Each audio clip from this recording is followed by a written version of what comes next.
jadi problem adalah ternyata ada biaya-biaya politik lain yang jauh lebih mahal, jauh lebih tinggi gitu ya. Itu yang saya sering sebut ya biaya siluman-siluman itu. Oke, biaya kan? siluman ya.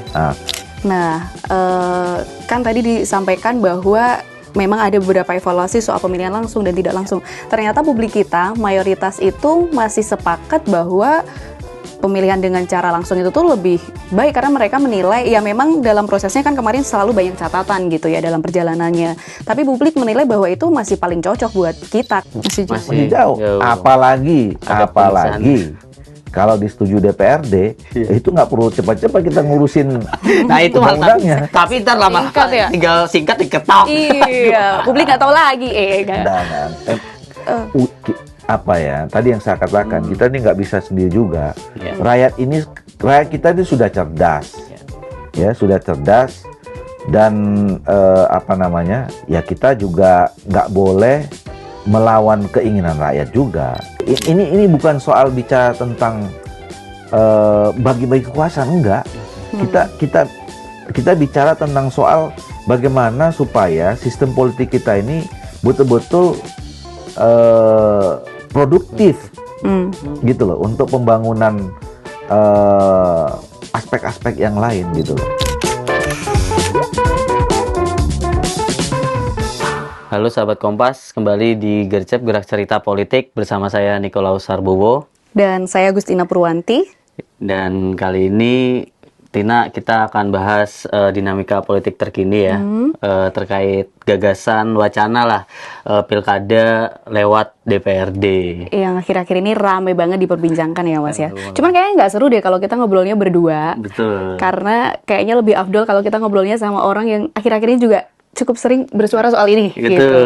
Bersama kita semua, sahabat Kompas, sudah ada Bang Ahmad Doli Kurnia, Wakil Ketua Umum Partai Golkar, gitu ya. dan anggota Komisi 2 ya Mas? Komisi 2. Ya, tadi Tina udah menyinggung kan bahwa Partai Golkar juga kita lihat secara spesifik di HUT ya, yang lalu ke 61 itu Pak Bahlil bahkan di depan Pak Presiden menyampaikan sistem pemilihan kepala daerah lewat DPRD ini patut dipertimbangkan lah, dan Pak Presiden pada saat itu juga secara positif lah menyambut usulan itu. Nah, memang sebenarnya ada apa sih di balik Golkar? Sebenarnya apakah ini tiba-tiba atau sebelumnya sudah dikaji betul secara matang? Karena saya tahu Pak Doli punya kajian soal itu. Gitu. Ya, sebenarnya ini adalah bagian dari kita mau mengevaluasi dan menyempurnakan sistem politik kita. Ya, kalau dibilang tiba-tiba sebenarnya enggak juga. Misalnya buat Golkar, terutama misalnya apalagi saya di waktu jadi ide tentang soal menyempurnakan sistem politik itu kan bahkan kita udah bicarakan dari 5 tahun yang lalu gitu.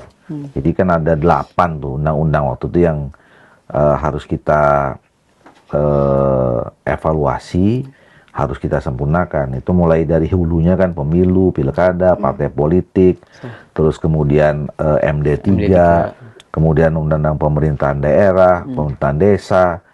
Kami mengusulkan waktu itu ada undang-undang tentang DPRD, ya kan? Terus sampai hubungan keuangan pusat daerah. Jadi sebetulnya ini kan kita harus mengkonstruksi ulang tentang sistem politik kita. Nah, kalau kita bicara tentang sistem politik, ini tuh nggak bisa berdiri sendiri. Ini saling keterkaitan sebetulnya, ya kan? Nah, misalnya nih, sekarang orang kan sudah mulai ada teman-teman yang tidak setuju tentang soal kembali ke DPRD ini dikaitkan dengan biaya politik tinggi. Nah, mereka bilang ini kan yang problem partai politiknya, gitu. Nah, partai politik di mana diatur undang-undang partai politik? Nah, jadi ini nggak bisa. Makanya waktu itu kita bilangnya 8 satu paket, gitu. Maka kemudian kan waktu itu berkembang antara mau pakai metodologi omnibus law atau kodifikasi atau segala macam gitu. Nah, jadi artinya undang-undang pilkada ini, sistem pilkada inilah bagian menjadi salah satu bagian subsistem dari sistem politik yang besar.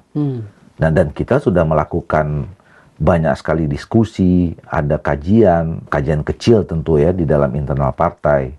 Nah, jadi sampailah pada kesimpulan bahwa ya sistem pilkada yang kita laksanakan selama ini sebetulnya masih banyak bolong-bolongnya gitu. Masih banyak ini.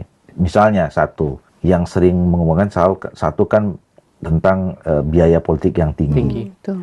Nah, biaya politik yang tinggi ini bisa kita bagi dua. Pertama, biaya penyelenggaraannya, ya. Nah, biaya penyelenggaraan ini kan kemarin kalau di total itu 38 triliun semuanya. Seluruh Indonesia. Oke, mau itu penyelenggaraan ya? Penyelenggaraan. Oke, Penyelenggaraan. KPU, Bawaslu. Gitu loh. Ya. Nah, apakah itu besar atau kecil? Tergantung dari perspektif melihatnya. Mungkin kalau rakyat tanya, bagaimana Anda memandang 38 triliun? Besar sekali 38 triliun. Gitu loh.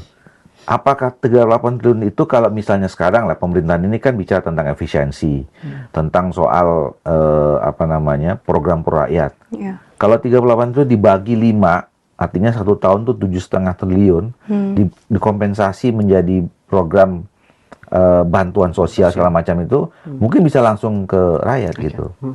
Tapi ada juga yang bilang, 38 triliun itu dalam konteks demokrasi yang nggak seberapa. Nggak terlalu besar. Dibandingkan misalnya ada tuh kementerian yang 1 tahun APBN-nya 100 triliun gitu.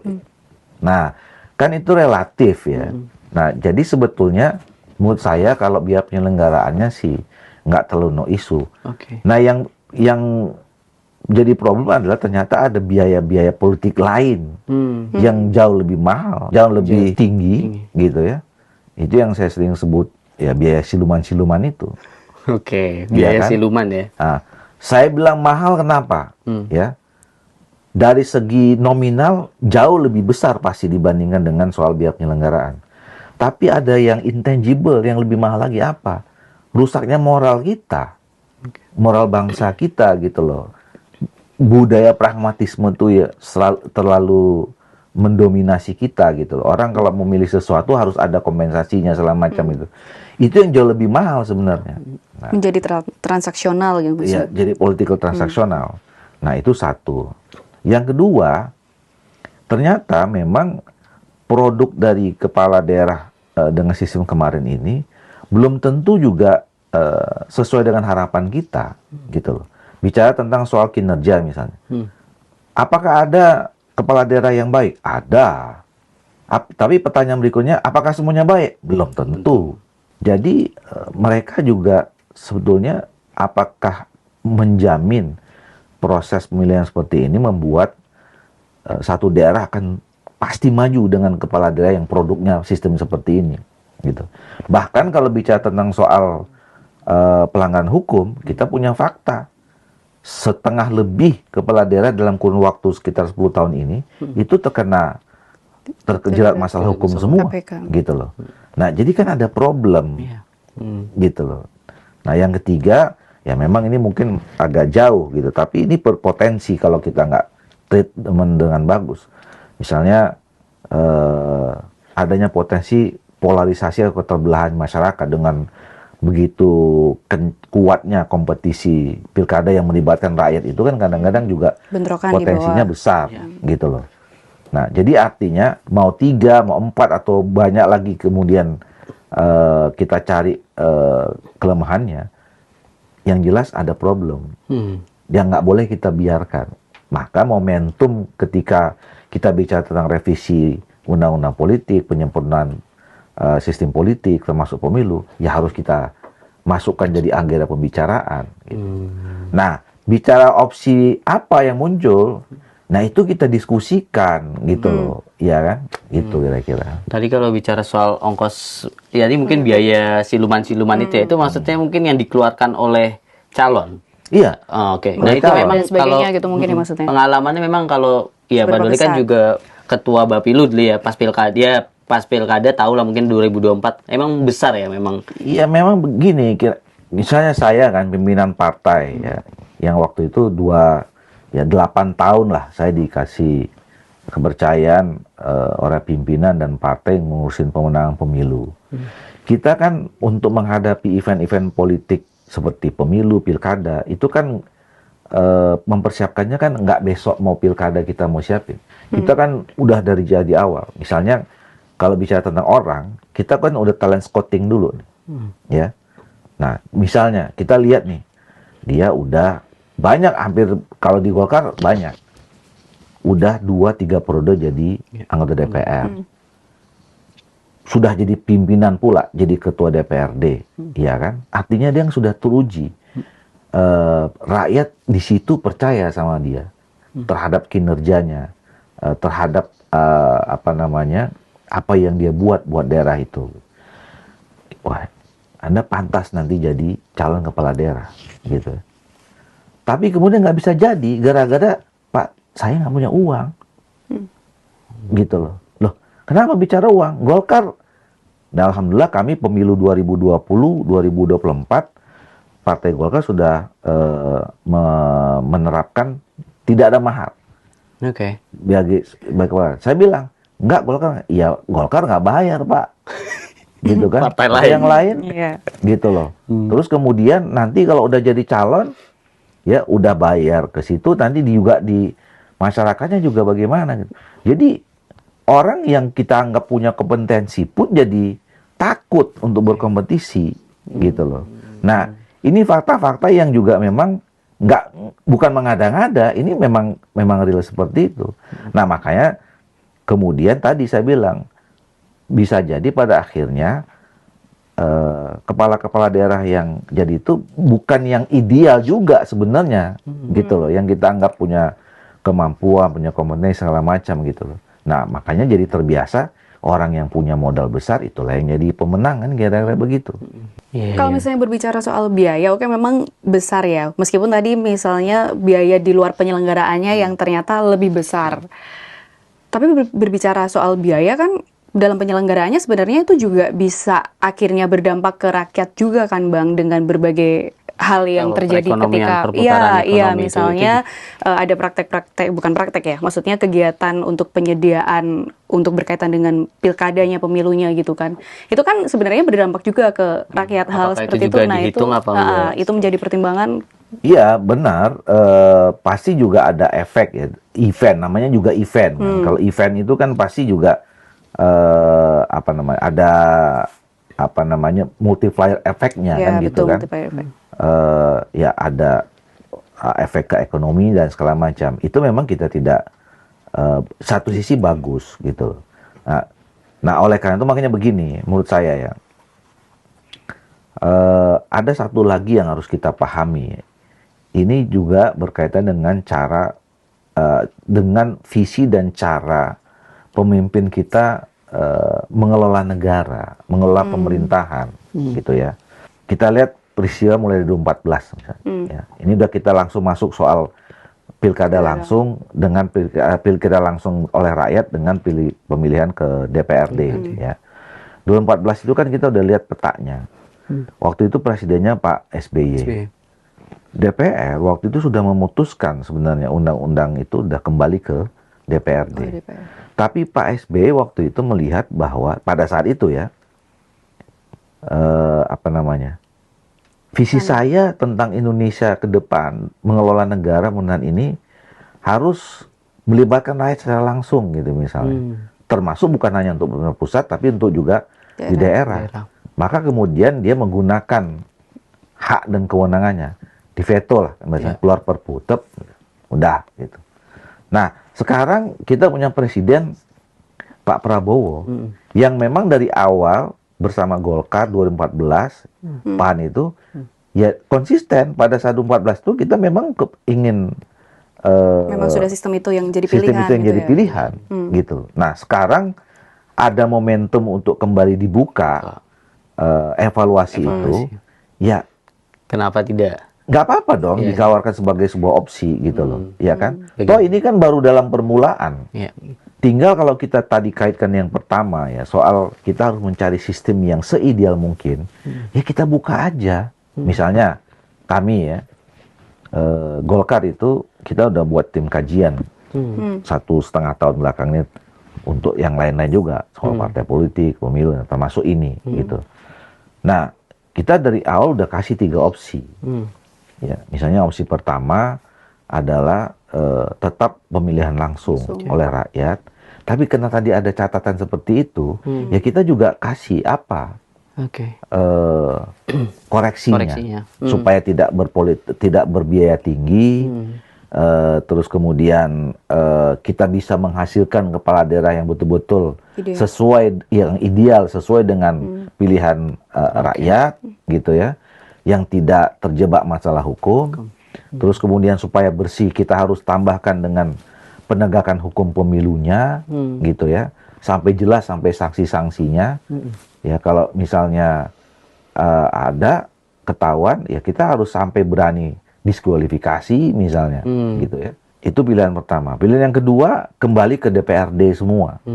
Nah, kembali ke DPRD, kita juga sudah punya catatan. Misalnya dengan syarat lah istilahnya ya. Dengan syarat tadi, ya. Misalnya, kalau tadi kembali ke DPRD, pertimbangannya untuk biaya politik tinggi. Gitu. Jadi kan gini nih, ini kan isu besarnya dua. Iya.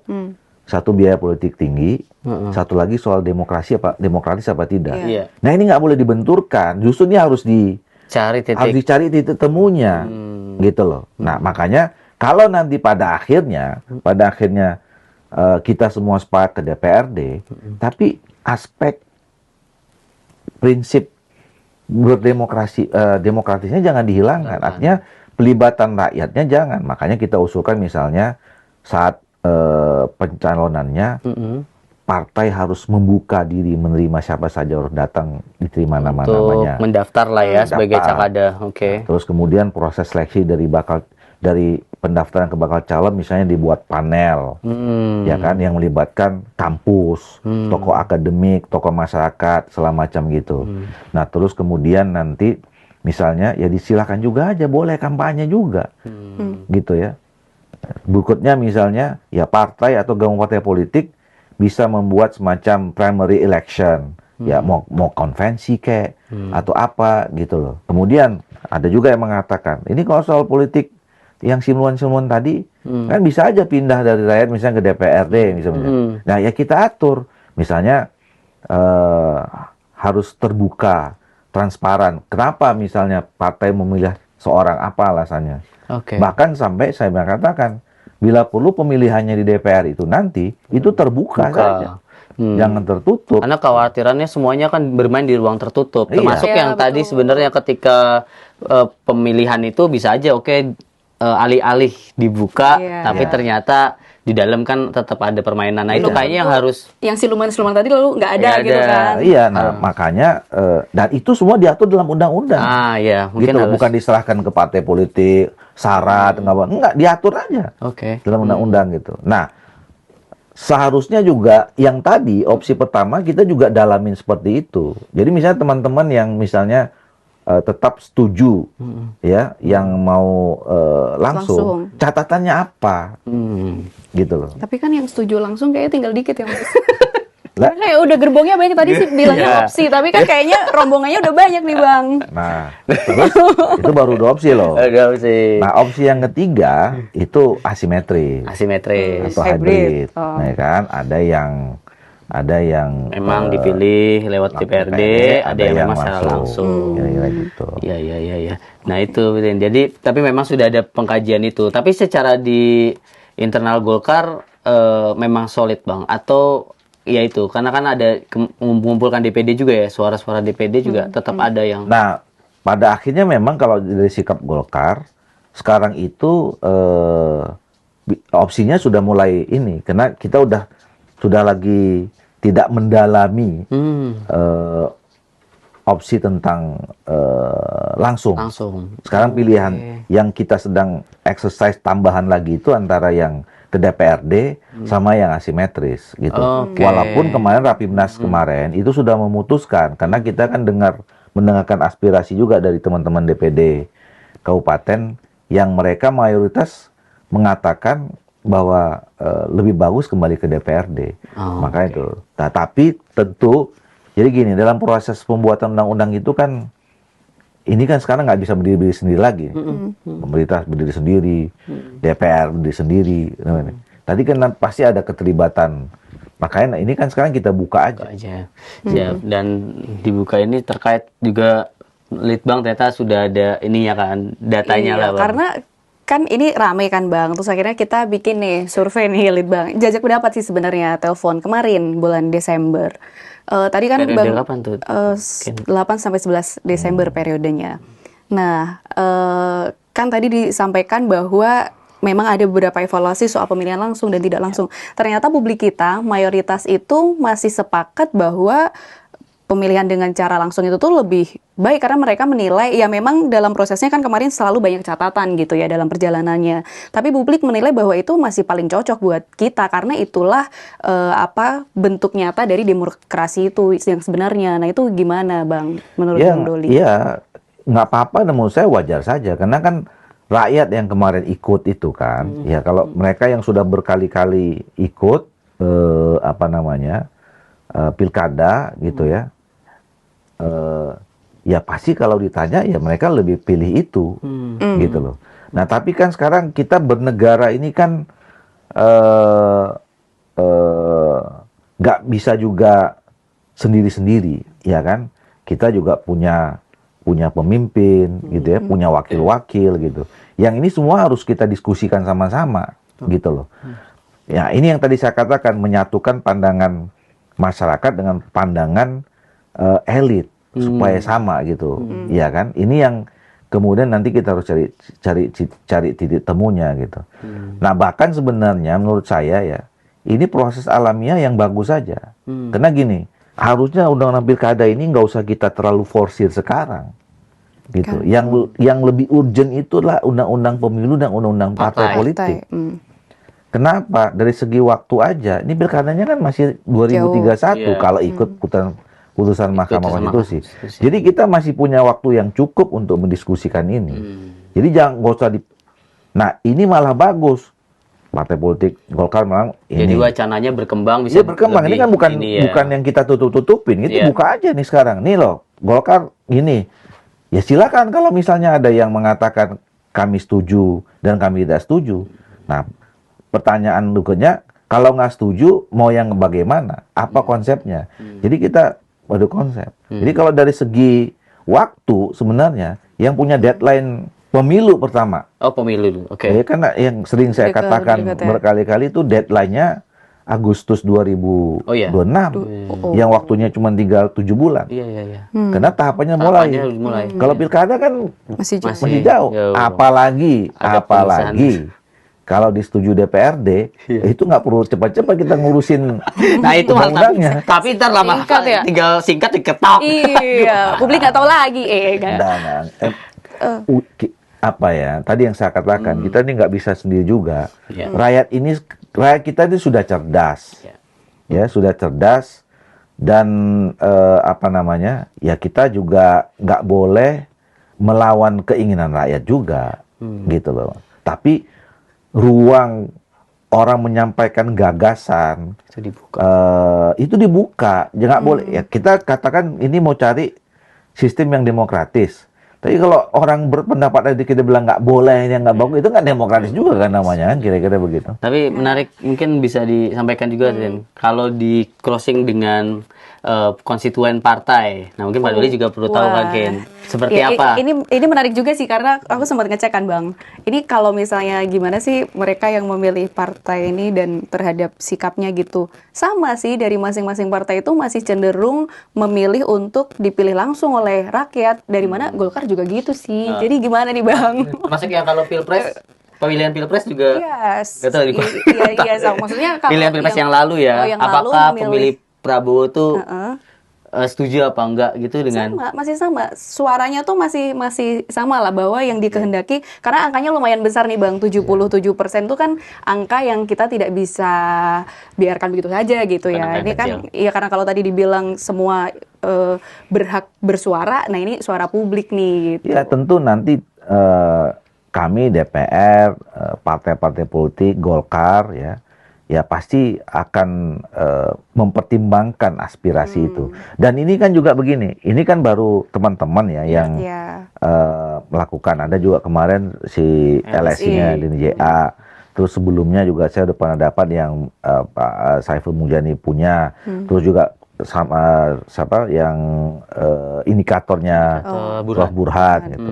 Ya angkanya hampir kami sama juga. Nah kami kan juga habis ini pasti juga akan melakukan Kolaborasi. komunikasi dengan masyarakat. Kami akan datang ke kampus, kita undang teman-teman kelompok masyarakat sipil, kita undang pakar-pakar gitu. Nah, jadi ini nggak baru mulai ini, belum keputusan final gitu belum ya. gitu loh, kira-kira. Tapi kalau misalnya tadi agak ditarik mundur ya, kita kan sebenarnya udah punya pengalaman soal itu yang pada akhirnya udah mau sah nih soal Udah sah bahkan ya dipilih terus oleh dianulir. DPRD, kemudian dianulir karena ada protes dari publik. Nah ini kan sebenarnya riak-riak dari publik kan juga ada juga. Nah itu udah diperhitungkan juga nggak sih Bang sebenarnya? Ada kemungkinan untuk ya udah deh nggak usah jadi deh karena publiknya begini Ya, gitu. sempat Gimana? ada dalam komunikasi gitu. Ya udahlah, atau ya kita coba dulu. Ya kita coba dulu aja.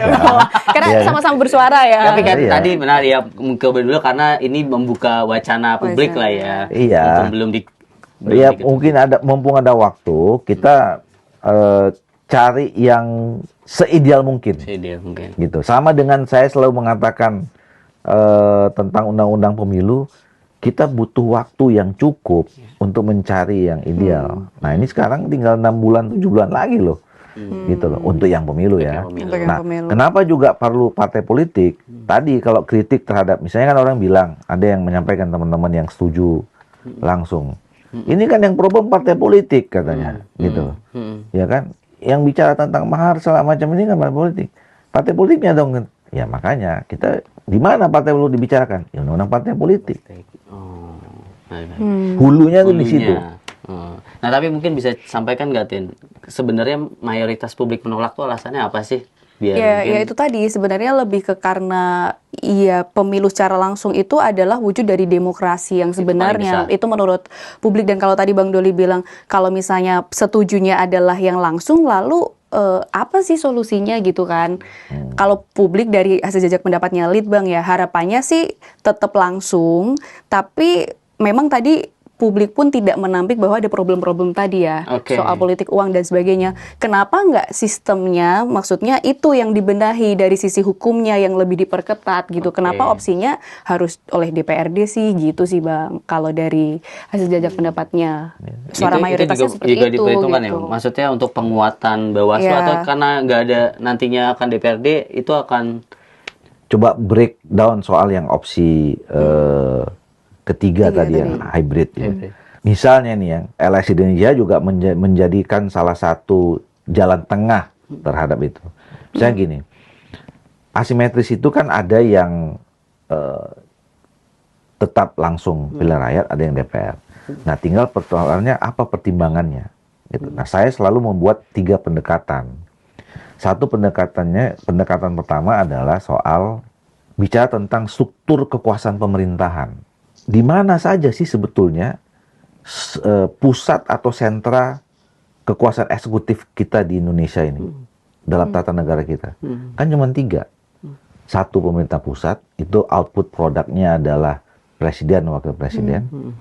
Kemudian yang kedua adalah kabupaten kota.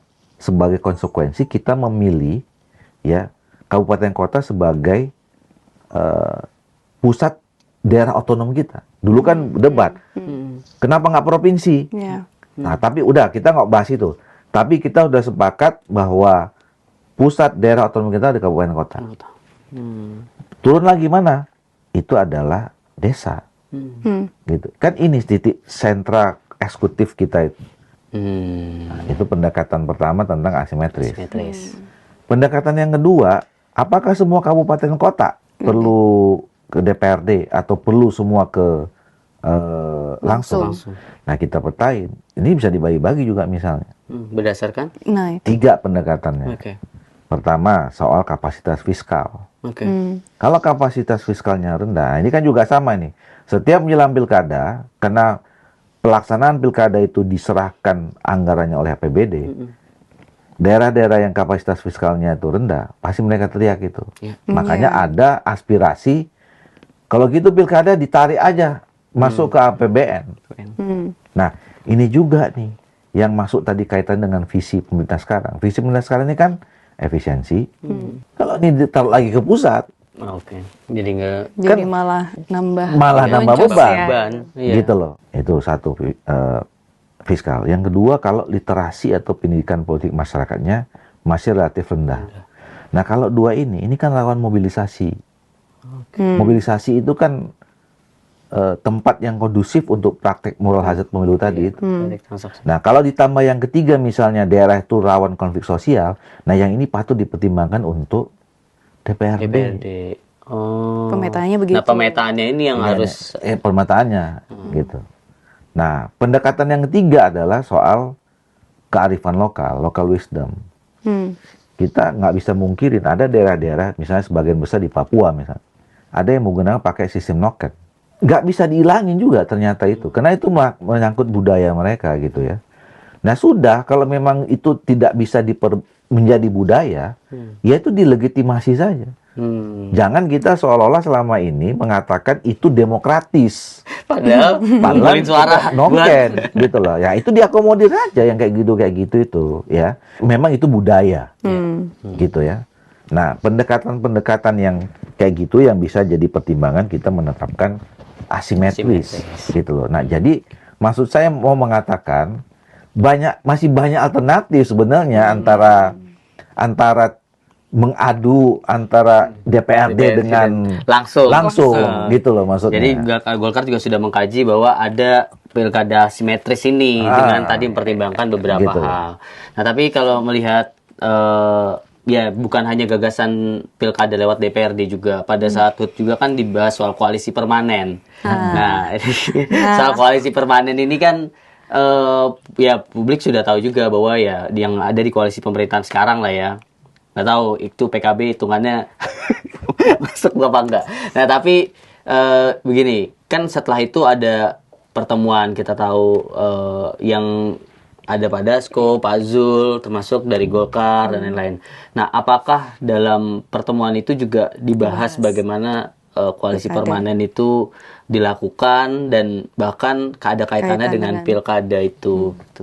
Ya, detailnya saya tidak tahu persis karena saya tidak ikut di situ dan tidak ada di sekitar situ pada saat adanya pertemuan itu. Tapi ya tentu kami di DPP kalau ada hal-hal yang penting kan diinformasikan oleh ketua umum. Nah, yang informasi yang bisa saya dapat memang pembicaraan di situ itu lebih pada soal dua hal sebetulnya. Pertama, koalisi permanen. Nah, koalisi permanen ini sebenarnya tidak muluk-muluk ya. Koalisi permanen ini kan ada yang bilang, wah ini nanti kalau gitu nanti bisa menjadi bagian salah satu yang akan isu yang dibicarakan dalam revisi undang-undang pemilu gitu ya. Atau undang-undang tentang pemerintahan. Enggak. Terlalu jauh. Gitu, terlalu jauh gitu. Ini kita bicara yang intinya itu adalah menyampaikan pesan kepada semua jajaran pemerintahan yang didukung oleh terutama partai-partai politik koalisi pemerintahan itu untuk solid dan fokus membicarakan soal agenda-agenda program pemerintah, ya kan? Jangan dulu bicara tentang soal 2029 lah, ya mau jadi capres, mau jadi cawapres, segala macam gitu loh, ya kan? Fokus dulu lah untuk fokus dulu itu termasuk juga fokus membicarakan sistemnya. Ya ngapain kita bicara tentang soal saya mau jadi cawapres atau mau jadi capres. Lo sistemnya aja kita belum sepakati mau bagaimana gitu. Nah, jadi fokus dulu lah bicara tentang pelaksanaan program sama kita bicara tentang soal penyempurnaan sistemnya. Nah, yang kedua berkaitan dengan soal penyempurnaan sistem itu memang sudah mulai ada waktu itu pembicaraan brainstorming tentang soal revisi undang-undang pemilu. Jadi tidak spesifik soal pilkada. Karena kalau soal pilkada kan sebetulnya ya kemarin itu kan 4 partai lah ya. Golkar, Gerindra, PAN, PKB.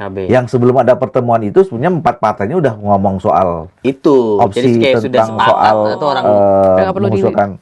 Jadi tanpa pertemuan itu pun juga orang udah bicara soal pilkada nih, soal pilkadanya ya. Jadi pembicaraan di situ tuh nggak ada soal pilkada. Tapi mungkin untuk memberikan bukan efek determinan, memberikan ini loh yang sudah sepakat kalian. Karena kan ada yang nggak di situ juga. Iya. Ada Demokrat nggak di situ.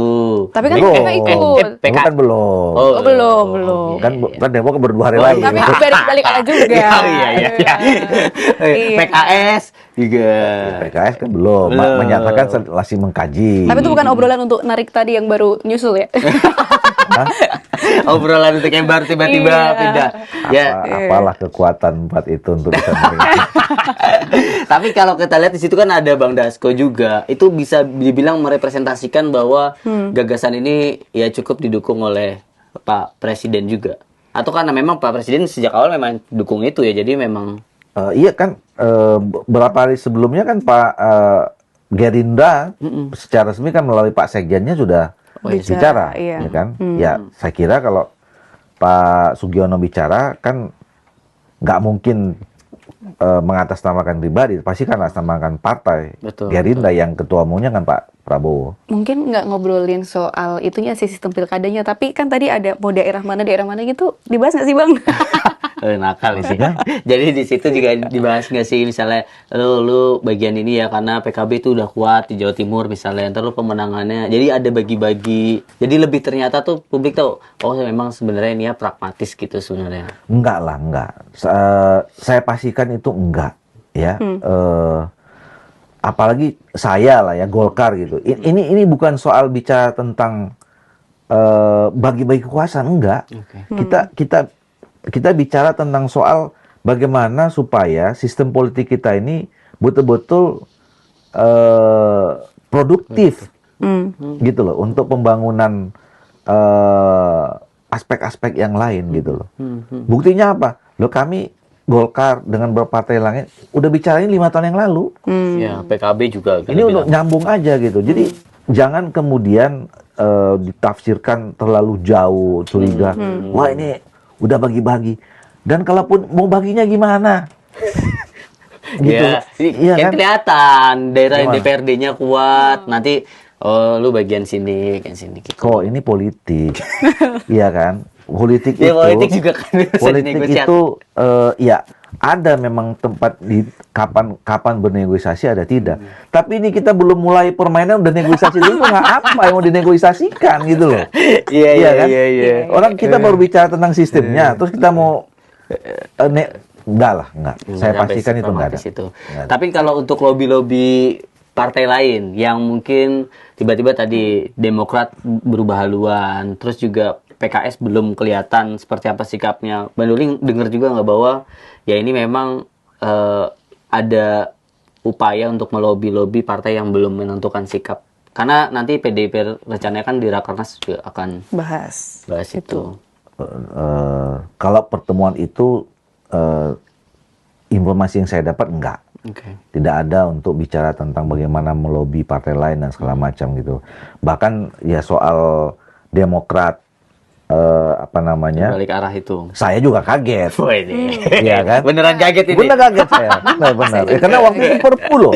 Oh iya Iya sih, bener baliknya Gitu loh. Bener, Iya ya. kan?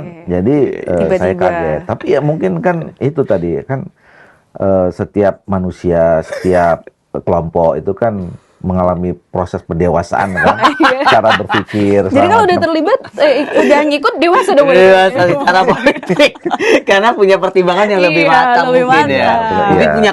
dia punya kajian yang lebih seperti Golkar. Betul. Gitu. Ya menarik sih. Pertanyaan terakhir yang gua nggak tahu sih di jajak pendapat juga ditanya nggak. Ini ada kekhawatiran publik akan tidak hanya pilkada lewat DPRD tapi bahkan nanti pilpres dipilih oleh MPR. Soal itu nggak ada sih. Tapi satu yang tadi agak kelewat adalah kan berarti opsinya kalau tadi antara langsung atau dipilih dengan DPRD. Nah masyarakat ini, aduh gimana ya ngomongnya ya? Masyarakat ini agak kurang ini Bang dari Percaya. beberapa sama kalau itu dipilih oleh DPRD gitu. Jadi mungkin itu kan tadi siapa Iya. yang bersuara gitu Iya, ya. iya, Nah, iya. itu juga perlu dipertimbangkan. Pertama, buat kami partai politik dan DPR itu PR kami. Ya, artinya kami harus harus membuat effort yang lebih besar lagi, ya, untuk meyakinkan publik, Membangun kepercayaan publik membangun lagi kepercayaan ya. publik kepada kami gitu loh. Tapi juga perlu juga saya sampaikan gitu loh, bahwa kami DPR RI, DPRD provinsi, DPRD kabupaten kota, yang milih kan Bapak Ibu juga, gitu loh. Dan Bapak Ibu milihnya baru belum nyampe setahun yang lalu loh. Ya masa dalam setahun udah nggak percaya, jadi Bapak Ibu kemarin milih siapa gitu loh. Lah ya kan. Nah artinya proses pendidikan politiknya juga harus kita sampaikan gitu loh. Kami dengan hormat bahwa memang yang berdaulat itu adalah bapak-bapak ibu rakyat Indonesia gitu. Dan kita udah beri kesempatan kepada bapak ibu untuk milih kemarin gitu. Nah, bapak ibu juga harus bertanggung jawab dan percaya terhadap bapak yang ibu sudah yang dipilih. sudah pilih dong. Gitu. Walaupun memang dalam perjalanannya punya mekanisme juga kan untuk mengatakan berbeda atau mengkritik dan segala macam gitu. Tapi kalau kesimpulan dari awal udah kami nggak percaya loh. Bapak ini siapa gitu. Iya kan? Iya. Walaupun sekali lagi saya katakan kami punya tanggung jawab untuk meyakinkan terus kepada publik.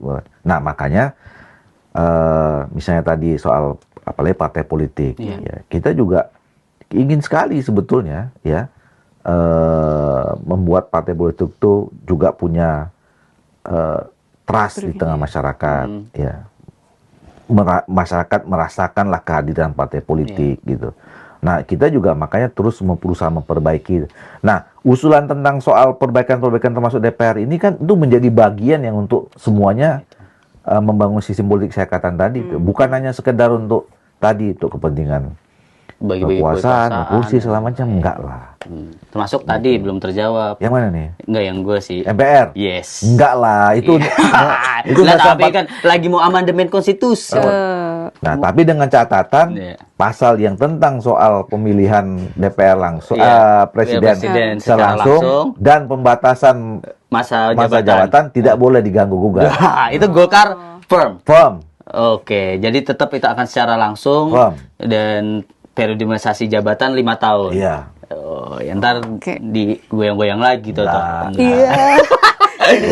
Ya itu tapi itu bisa jadi bahasan yang seru juga, tapi nanti kalau udah mulai nanti. Kan masih panjang tadi. Masih PR-nya panjang. kan banyak, mengembalikan keyakinan publik dulu. Nah, ya tadi Ya, secara ya. DPRD dan lain-lain tadi ya. Yes. Baik, makasih Bang Doli gitu Tuh, dulu. ya. Oke, sama-sama. Makasih ya Bang Doli Abang. untuk kesempatan bincang-bincangnya. Demikian pemirsa Harian Kompas, dan nanti kita akan rilis ya. Ya, betul. Hasil jajak pendapat di Bank Kompas di Harian Kompas tayang tanggal 12 Januari 2026. Nantikan. Di Kompas tadi. Terima kasih. Terima kasih.